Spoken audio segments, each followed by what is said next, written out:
Hi friends, ഇന്ന് ഞാൻ ഒരു ചിക്കൻ കറിയാണ് ഉണ്ടാക്കുന്നത്. ഇത് എൻ്റെ അമ്മയുടെ റെസിപ്പിയാണ് കേട്ടോ. അതിനുവേണ്ടി തേങ്ങാക്കൊത്തുണ്ടല്ലോ, അത് ചെറുതായിട്ട് അരിഞ്ഞു വെച്ചിട്ടുണ്ട്. കറിവേപ്പില, പച്ചമുളക്, ഒരു 3 സവാള എടുത്തിട്ടുണ്ട്. ചെറിയ ഉള്ളി, ഇഞ്ചി, വെളുത്തുള്ളി, ഇതെല്ലാം ചെറുതായിട്ട് അരിഞ്ഞു വെച്ചിട്ടുണ്ട്. 1.5 കിലോ ചിക്കനാണ് എടുക്കുന്നത്. അതിനുവേണ്ടി ചട്ടിയിലാണ് ഞാൻ കറി വെക്കുന്നത്. ഞാൻ ചട്ടി ചൂടാക്കാൻ വെച്ചിട്ടുണ്ട്. ചൂടായതിന് ശേഷം നമുക്ക് വെളിച്ചെണ്ണയാണ് ഞാൻ യൂസ് ചെയ്യുന്നത്. വെളിച്ചെണ്ണ ഒഴിച്ചു കൊടുക്കാവേ.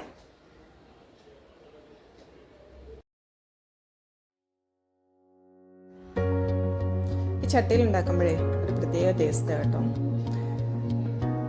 എണ്ണ ചൂടായി വരുന്നുണ്ട് കേട്ടോ. അതിനകത്തോട്ട് ഞാൻ 2 ടീസ്പൂണ് കടുക് ഇട്ട് കൊടുക്കുക. അത് പൊട്ടി വരുമ്പോഴത്തേക്ക് അരിഞ്ഞു വെച്ചേക്കുന്ന തേങ്ങാക്കൊത്തില്ലേ, അതിട്ട് കൊടുക്കുക. അത് ലൈറ്റ് ബ്രൗൺ കളർ ആവുന്ന വരെ ഒന്ന് വഴറ്റിയെടുക്കണം. കരിഞ്ഞു പോകരുത്.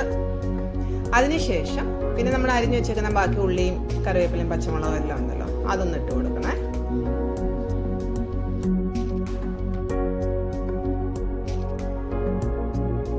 തേങ്ങാക്കൊത്ത് മൂത്ത് വന്നിട്ടുണ്ട്. അതിനുശേഷം ഞാൻ ഉള്ളിയെല്ലാം കൂടി ഇട്ട് കൊടുക്കുക കേട്ടോ. അതിനകത്തോട്ട് ആവശ്യത്തിന് ഉപ്പും കൂടെ ഇട്ട് കൊടുത്തിട്ട് ഞാൻ അടച്ചു വെച്ചിട്ടാണ് വേവിക്കുന്നത് കേട്ടോ ഉള്ളി.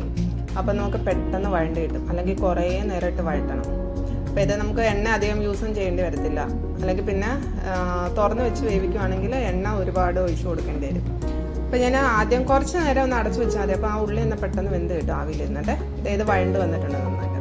ഇനിയിപ്പോൾ ഞാൻ കുറച്ച് നേരം കൂടെ തുറന്ന് വെച്ചിട്ട് വഴറ്റിയെടുക്കുക കേട്ടോ. അതിനുശേഷം ഞാൻ വൃത്തിയാക്കി വെച്ചേക്കുന്ന 1.5 കിലോ ചിക്കൻ ഇട്ട് കൊടുക്കുവാണേ. അമ്മയാണെങ്കിൽ മസാല പുരട്ടിയിട്ടല്ല വെക്കുന്നത്. ഈ ഉള്ളി വഴറ്റിനകത്തോട്ട് ചിക്കൻ ഇട്ട് കൊടുക്കും. എന്നിട്ട് അമ്മ പറയുന്നത് ആ ചിക്കൻ്റെ വെള്ളം ഇറങ്ങി ആ ചിക്കൻ ആ ഉള്ളിക്കകത്ത് തന്നെ കിടന്ന് വേവും. പകുതി വേവായി കഴിയുമ്പോഴാണ് ബാക്കി മസാല ഞാൻ ആഡ് ചെയ്ത് കൊടുക്കുന്നത്. അപ്പോൾ അതിന് വേറൊരു ടേസ്റ്റാണ് വരുന്നത് കേട്ടോ. ഞാൻ ചിക്കൻ എല്ലാം കൂടി ഇട്ട് കൊടുക്കുക. എന്നിട്ട് കുറച്ച് ഉപ്പും കൂടെ ഒഴിച്ചിട്ട് നന്നായിട്ടൊന്ന് എല്ലാം കൂടെ ഇളക്കി വിട്ട് ഒന്ന് അടച്ചു വെക്കും. അടച്ചു വെച്ച് കഴിയുമ്പോൾ അതിൽ നിന്ന് ചിക്കനിൽ നിന്ന് വെള്ളം ഇറങ്ങി അത് നന്നായിട്ട് സോഫ്റ്റായിട്ട് വെന്ത് വരും. അതിനുശേഷം ഞാൻ മസാല ഞാനിപ്പോൾ തയ്യാറാക്കുമ്പോൾ അത് കാണിക്കാം. മസാല തയ്യാറാക്കി നമുക്ക് അതിനകത്ത് ഒഴിച്ചു കൊടുക്കാവേ.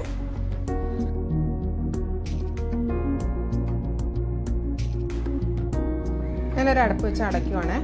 അതിൽ നിന്ന് ഇപ്പം ചിക്കനിൽ നിന്ന് വെള്ളമൊക്കെ ഇറങ്ങിയാൽ നന്നായിട്ട് വെന്ത് വരും. അപ്പോഴത്തേക്കും നമുക്ക് അരപ്പ് തയ്യാറാക്കാം. അരപ്പിന് വേണ്ടി മുളക് പൊടി എടുത്തിട്ടുണ്ട്, കാശ്മീരി ചില്ലിയാണ്. മല്ലിപ്പൊടി, ഗരം മസാല ഞാൻ വീട്ടിൽ പൊടിച്ചതാണ്. പിന്നെ മഞ്ഞൾപ്പൊടി. ഇതെല്ലാം കൂടെ മിക്സിഡ് ജാറിലോട്ട് ഇടുന്ന അടിച്ചെടുക്കാമെങ്കിൽ കുറച്ച് നല്ല തിക്ക് പേസ്റ്റായിട്ട് കിട്ടുമേ. ഞാൻ മിക്സിയുടെ ജാറിലോട്ട് എല്ലാം കൂടെ ഇട്ടിട്ട് കുറച്ച് വെള്ളം കൂടെ ഇട്ടിട്ട് ഒഴിച്ച് നന്നായിട്ട് അടിച്ചെടുക്കുവാണേ. ഈ പേസ്റ്റ് നമുക്ക് ചിക്കനകത്തോട്ട് ഒഴിച്ചു കൊടുക്കാം. നോക്കിക്കേ, ചിക്കനകത്തുനിന്ന് വെള്ളമൊക്കെ ഇറങ്ങി പകുതി ഇത് വെന്ത് വന്നിട്ടുണ്ട്. ഇനി ഞാൻ പേസ്റ്റ്, നമ്മൾ അരച്ച് വെച്ചേക്കുന്ന പേസ്റ്റ് ഉണ്ടല്ലോ, അത് ഇതിനകത്തോട്ട് ഒഴിച്ചു കൊടുക്കുവാണേ. പിന്നെ അമ്മയുടെ ഇൻഗ്രീഡിയൻ്റ് അല്ലാത്തൊരു സാധനം കൂടെ ഞാൻ ചേർക്കുന്നുണ്ട് കേട്ടോ. മീറ്റ് മസാല ഇല്ലേ, ഈസ്റ്റേൻ്റെ, അതൊരു 2 ടേബിൾ സ്പൂൺ വേണ്ട, ടീസ്പൂൺ മതി കേട്ടോ. അതും കൂടെ ഇട്ട് കൊടുത്ത് നോക്കണം. ഒന്നുകൂടെ ആ കറിക്ക് ഒന്നുകൂടെ ഒരു കൊഴുപ്പും ഒരു ഫ്ലേവറും ഒക്കെ വരുവേ. അമ്മയാണെങ്കിൽ പിന്നെ ലാസ്റ്റിലുണ്ടല്ലോ തേങ്ങാപ്പാലില്ലേ, തേങ്ങാപ്പാലും കൂടെ ഒഴിച്ച് പറ്റിച്ചെടുക്കുന്ന കേട്ടോ. അങ്ങനെ നമുക്ക് ട്രൈ ചെയ്യാം. ഇത് ഞാനിപ്പം തേങ്ങാപ്പാൽ ഒഴിച്ചില്ല കേട്ടോ.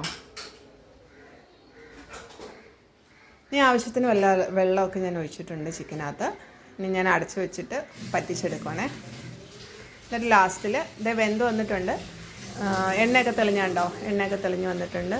അതിനകത്തോട്ട് ഞാൻ കുറച്ച് കറിവേപ്പിലയും കൂടി ഇട്ടിട്ട് ഒന്നുകൂടി ഇളക്കി എടുക്കുക കേട്ടോ. ഇത് നമുക്ക് കപ്പയുടെ കൂടോ ചക്കയുടെ കൂടോ പൊറോട്ടയുടെ കൂടോ ചോറിൻ്റെ കൂടോ എന്തിൻ്റെ കൂടെ വേണമെങ്കിലും കഴിക്കാം. അടിപൊളി ടേസ്റ്റാണ്. എല്ലാവരും ട്രൈ ചെയ്ത് നോക്കുക, അഭിപ്രായം പറയുക. പിന്നെ ലൈക്ക് ആൻഡ് സബ്സ്ക്രൈബ് ചെയ്യാൻ മറക്കല്ലേ. നിങ്ങളുടെ സപ്പോർട്ട് എപ്പോഴും ഉണ്ടായിരിക്കണം.